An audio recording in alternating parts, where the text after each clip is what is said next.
టీటీడీలో జరిగిన అంశం గురించి మనతో మాట్లాడడానికి క్షేత్ర కార్యదర్శి రవికుమార్ గారు ఉన్నారు. విహెచ్‌పి క్షేత్ర కార్యదర్శి రవికుమార్ ఉన్నారు. సార్ చెప్పండి, టీటీడీ అంటేనే అదొక ఖజానా, మేము ఎట్లైనా సరే దాన్ని దోచుకోవచ్చు అనే ఒక భావన అయితే ఈ మధ్య కాలంలో చాలా జరుగుతున్నాయి. విషయాలు కూడా చాలా జరుగుతున్నాయి. ఇవన్నీ అంటే ఎందుకు అట్లా జరుగుతున్నాయి అనుకుంటున్నారు? అంటే పొలిటికల్ ఇన్‌ఫ్లూయెన్స్ ఎక్కువ అవ్వడం వల్లనే ఇట్లాంటివి జరుగుతున్నాయి. ఒకటి, దేవాలయ పవిత్రతను కాపాడే వ్యక్తుల్ని నిర్వహణలో ఉంచుకోకపోవడం వల్ల ఇటువంటి పరిస్థితులు వస్తూ ఉంటాయి. ఇది టీటీడీలోనే కాదు, అనేక దేవాలయాల్లో ఈ పరిస్థితులు చూస్తున్నాం. కానీ అన్ని దేవాలయాలకి ఒక ధార్మిక కేంద్రంగా భావిస్తాం మనం తిరుమల తిరుపతి దేవస్థానాన్ని. భారతదేశంలోనే కదా, ప్రపంచంలోనే హిందూ దేవాలయాల నిర్వహణకి నమూనా కేంద్రంగా తిరుమలను భావిస్తూ ఉంటాం. అటువంటి పరిస్థితుల్లో ఇటువంటివి పదే పదే రావాల్సిన పరిస్థితి రావడం అన్నది, అది సకాలంలో సక్రమంగా చర్యలు తీసుకోకపోవడం దీనికి కారణమని భావిస్తున్నాం మేము. అనేక విషయాలు వస్తున్నాయి తిరుపతిలో. ఇప్పుడు భక్తుల మనోభావాలకు సంబంధించిన అంశాలు ఇవన్నీ కూడా. ఒక గృహంలో జరిగిన దానికి, దేవాలయంలో జరిగిన దానికి వ్యత్యాసాన్ని గమనించాలి. ఇది వ్యక్తికి సంబంధించింది కాదు, యావత్ హిందూ సమాజానికి సంబంధించిన విశ్వాసానికి సంబంధించిన అంశము. కాబట్టి తప్పు జరగడం అనేది యాదృచ్ఛికంగా జరిగినా దాన్ని నియంత్రించే విషయంలో కఠినంగా నిర్ణయాలు తీసుకోకపోవడం వల్ల ఇవి పునరావృతం అవుతున్నాయని భావిస్తున్నాం. అంటే గతంలో చైర్మన్లు కూడా ఉన్న వాళ్ళు కూడా వేరే మతానికి చెందిన వాళ్ళు కూడా చైర్మన్లుగా ఉన్నారు. అంటే పొలిటికల్ ఇన్ఫ్లుయెన్స్ తోటి ఇవన్నీ జరుగుతున్నాయి. అంటే హిందూ దేవాలయానికి ఒక చైర్మన్గా హిందువే ఉండాలని కూడా ఉంది.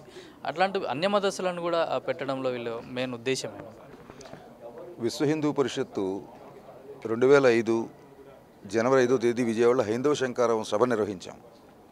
అది హిందూ దేవాలయాలకి స్వయం ప్రతిపత్తి కలిగించాలి అన్నటువంటి డిమాండ్తో నిర్వహించినటువంటి గొప్ప బహిరంగ సభ. లక్షలాది మంది హిందువులు పాల్గొన్నారు స్వచ్ఛందంగా వచ్చి.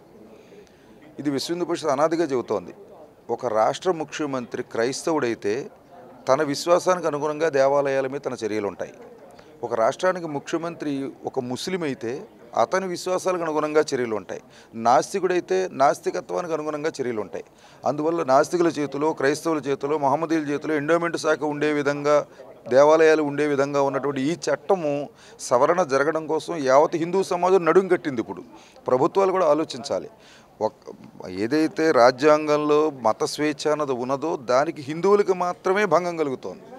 కాబట్టి ఇప్పటికైనా ఈ చర్యలన్నీ వరుస క్రమంలో గమనిస్తే, ఏ విధంగా అయితే అయోధ్య రామాలయానికి పూర్తి స్వయం ప్రతిపత్తి ఇచ్చారో ఆ విధంగా ఆంధ్రప్రదేశ్లోనే కాదు, భారతదేశంలో కూడా విశ్వ హిందూ పరిషత్ పోరాటం చేస్తోంది. హిందూ దేవాలయాలు హిందువులకు అప్పగించాలి. హిందువులు వ్యాపార సంస్థలు నిర్వహిస్తున్నారు, పెద్ద పెద్ద మాన్యుమెంట్ నిర్మాణం చేస్తున్నారు, నిర్వహిస్తున్నారు. దేవాలయాలు నిర్వహించుకోలేరని ఏమీ లేదు. ఒక భక్తి భావన ఉంటుంది, పాపభీతి ఉంటుంది. ఇక్కడ భక్తి లేదు, పాపము లేదు, కుంభకోణాలు, అక్రమాలే కనిపిస్తున్నాయి. ఇందాక మనం అనుకున్నట్టు 72,000 దోచేసినా పర్వాలేదు, 14 కోట్లు ఇస్తే నీకు శాలువ కప్పుతారన్నట్టే ఉంది. కాబట్టి ఈ చర్యలు దైవం మీద భక్తితో ఉన్నవాళ్ళు చేసే పాలనలో ఇటువంటివి జరగవు. కాబట్టి ప్రభుత్వము, ప్రజలు, పాలన ఆ పరిస్థితి వేరు. దేవాలయము నిర్వహణ ఇది భక్తులు చేసుకోవాల్సింది, ఆ మతస్థులు చేసుకోవాల్సింది. కాబట్టి ప్రభుత్వాల చేతి నుంచి దేవాలయాలు బయటకు వస్తే ఈ దేవాలయాల్లో రాజకీయ నాయకులు, అన్య మతస్థులు ట్రస్ట్ బోర్డులోకి రావడం, ఉద్యోగులుగా రావడం ఇది ఆగిపోతుంది. కేవలం హిందువులకు మాత్రమే ఎండోమెంట్ బోర్డు ఉంది. అన్య మతస్థులకు కానీ వాళ్ళ దేవాలయాలకు సంబంధించి కూడా ఎట్లాంటి బోర్డు కానీ ప్రభుత్వ పరంగా కూడా ఒక మంత్రిత్వ శాఖ కూడా లేదు. అంటే ఎన్నో ఏళ్ళగా కూడా దేవాదాయ శాఖను రద్దు చేయాలని కూడా ఒక డిమాండ్ ఉంది. అంటే ఇప్పటికీ మీరు విశ్వ హిందూ పరిషత్గా మీ డిమాండ్ ఏంటి? ఇప్పుడు ఒక ఎంపీ ల్యాడ్స్ ఉన్నాయనుకోండి, ఎంపీ ల్యాడ్స్ ఇవ్వాలి అని చెప్పంటే అది మత సంబంధమైన సంస్థలకు ఇవ్వరు. ఒక దేవాలయం కట్టుకుంటే ఎంపీ ల్యాండ్ ఇవ్వమంటే ఇస్తారండి? అదే దేవాలయం ప్రభుత్వాన్ని ధనం ఇవ్వాల్సి వస్తుంది. ఎందుకంటే అక్కడ సెక్యులరిజం అన్నారు. మరి సెక్యులరిజం ఉన్నటువంటి ప్రభుత్వాలు ఒక ఎండోమెంట్ మినిస్టర్ ఎలా ఉంటారు, ఒక శాఖ ఎలా ఉంటుంది, వాళ్ళకి కావాల్సిన ఖర్చులు గవర్నమెంట్ ఎలా భరిస్తుంది, ఈ దేవాలయాల నుంచి వాళ్ళు గవర్నమెంట్కి డబ్బులు కట్టవలసిన పరిస్థితి ఎందుకు వస్తుంది? కాబట్టి దేవాలయాల నిర్వహణ ప్రభుత్వం చేతిలో ఉండడమే సెక్యులరిజానికి విరుద్ధం. కాబట్టి దీని మీద పోరాటం చేస్తాము, న్యాయ పోరాటం చేస్తాము, ప్రజా పోరాటం చేస్తాము. రాబోయే రోజుల్లో హిందూ దేవాలయాలకి స్వయం ప్రతిపత్తి అన్నది లేకపోవడం వల్ల ధర్మం ప్రచారం కూడా ఆగిపోయింది. ధర్మం ప్రచారం చేయడం సెక్యులరిజానికి విరుద్ధం అన్న పరిస్థితికి వచ్చేసే దేవాలయాలు.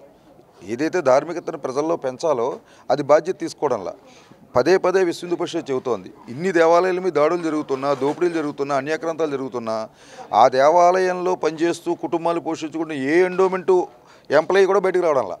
అంటే దేవాలయానికి అన్యాయం జరిగితే అది నా పని కాదు. కాబట్టి దేవాలయం ద్వారా నేను బతకడమే నా పని అనే పరిస్థితిలో ఆ దేవాలయాల నిర్వహణలో వాళ్ళని ఉంచడము, దేవాలయాలకు మంచి జరుగుతుంది అనుకోవడము ఇది వట్టి మాట. కాబట్టి దేవాలయాలకు స్వయం ప్రతిపత్తి ఇవ్వడంలో ఇప్పటికైనా ప్రభుత్వాలు ముందుకు వచ్చి ఆలోచించాలని కోరుతున్నాం. ఇప్పుడు టీటీడీ ఆస్తులతో పాటు కూడా ఇతర దేవాలయాల పురాణ దేవాలయాల ఆస్తులు కూడా అన్యాక్రాంతం అవుతున్నాయి, కబ్జాలకు గురవుతున్నాయి అంటే దీనిపైన విహెచ్పి స్టాండ్ ఎలా ఉండబోతుంది? ఇవాళ విశ్వ హిందూ పరిషత్తు హిందూ దేవాలయాల స్వయం ప్రతిపత్తి కోసం ఉద్యమం ప్రారంభించింది జాతీయ స్థాయిలో. అందులో మొట్టమొదటి సభని హైందవ శంఖారావం పేరుతో ఆంధ్రప్రదేశ్లో నిర్వహించాం. ముఖ్యమంత్రి గారికి స్వయంగా ఒక నమూనా డ్రాఫ్ట్ తయారు చేసి ఇచ్చాం. దేవాలయ చట్టాన్ని 1987లో ఉన్నటువంటి చట్టాన్ని ఏ విధంగా సవరణ చేయాలి అన్నది. కాబట్టి ఆ చట్ట సవరణ జరిగి హిందూ సమాజానికి ఒక ధార్మిక స్వయం ప్రతిపత్తి కలిగిన ధార్మిక పరిషత్తుకి అది అప్పగించిన రోజుని ఈ సమస్యలన్నింటికి పరిష్కారం వస్తుందని విశ్వ హిందూ పరిషత్ భావిస్తోంది. దీనికోసం ప్రజల నుంచి ఉవ్వెత్తున ఉద్యమాన్ని విశ్వ హిందూ పరిషత్ ముందుకు తీసుకొస్తుంది. ఫైనల్గా ఇప్పుడు టీటీడీలో ఇట్లాంటి అక్రమాలు భవిష్యత్తులో జరగకుండా ఉండాలంటే ఎట్లాంటి చర్యలు తీసుకోవాలి? ఫుల్ సెక్యూరిటీ ఉన్న అక్కడి దగ్గర నుంచి కూడా అన్యాయాలు అక్రమాలు ఇట్లాంటి ఏదైతే పరకామణి లాంటి సంఘటనలు కూడా జరుగుతున్నాయి. మీరు చెప్పిన పరకామణి సంఘటన కానివ్వండి, లేకపోతే డాలర్ సంఘటన కానివ్వండి, ఇవి ఆర్థికపరమైన క్రిమినల్ నేరాలు. ఇంతకు మించిన ధార్మిక క్రిమినల్ నేరాలు కూడా జరుగుతున్నాయి. కొండ మీద నమాజులు చేస్తున్నారు, కొండ మీద క్రైస్తవ వీడియోలు చిత్రీకరిస్తున్నారు, అక్కడ ఉన్నది సైతానని చెబుతున్నారు. ఇవి కూడా కంట్రోల్ కావాలి. మీకు గుర్తుందో లేదో, ఛత్రపతి శివాజీతో ఒక భక్తుడు తన కారులో ఛత్రపతి శివాజీ బొమ్మ ఉంటే ఆ బొమ్మను తీసేసి పైకి పంపించారు అలిపిరిగేటు దగ్గర. మరి కత్తులు పట్టుకుని వెళ్ళగలిగారు, బైబిల్ పట్టుకుని వెళ్ళగలిగారు, ఖురాన్ పట్టుకుని పైకి వెళ్ళగలిగారు. అంటే ఆ ఉద్యోగుల్లో కూడా అన్యమతస్తులు ఉండడం వల్ల ఇటువంటి పరిస్థితులకి పరోక్షంగా సహకారం ఇస్తున్నారు. కాబట్టి దేవాలయాన్ని నిందించడం లేదు మేము, ప్రజలకి తిరుమల మీద ఉన్నటువంటి భక్తిని తగ్గించే చర్య చేయడంలా, కానీ ప్రజలకి ఆ దేవాలయాల నిర్వహణలో భాగస్వామ్యం ఇవ్వడము, అక్కడ ఉన్నటువంటి పరిస్థితులు మరోసారి పునరావృతం కాకుండా కఠినమైన చర్యలు తీసుకోవడము. ముఖ్యమంత్రి గారు నేరుగా జోక్యం చేసుకుంటేనే ఈ సమస్యకి పరిష్కారం వస్తుందని కూడా మేము భావిస్తున్నాం ఇప్పుడు జరుగుతున్న పరకామణి విషయంలో. అయితే టీటీడీలో కూడా అన్ని రకాలుగా ఎక్కడైతే అక్రమాలు జరుగుతున్నాయో వాళ్ళందరినీ కూడా కంట్రోల్ చేయాలి. అయినా అన్య మతస్థులు కాకుండా కేవలం హిందూ మతస్థులకి అక్కడ ఉద్యోగాలు ఇవ్వాలి. భవిష్యత్తులో ఇట్లాంటి చర్యలు సంఘటనలు జరగకుండా కూడా ప్రభుత్వం కఠిన చర్యలు తీసుకోవాలని చెప్పి కూడా విహెచ్పి ప్రాంత కార్యదర్శి డిమాండ్ చేస్తున్నారు.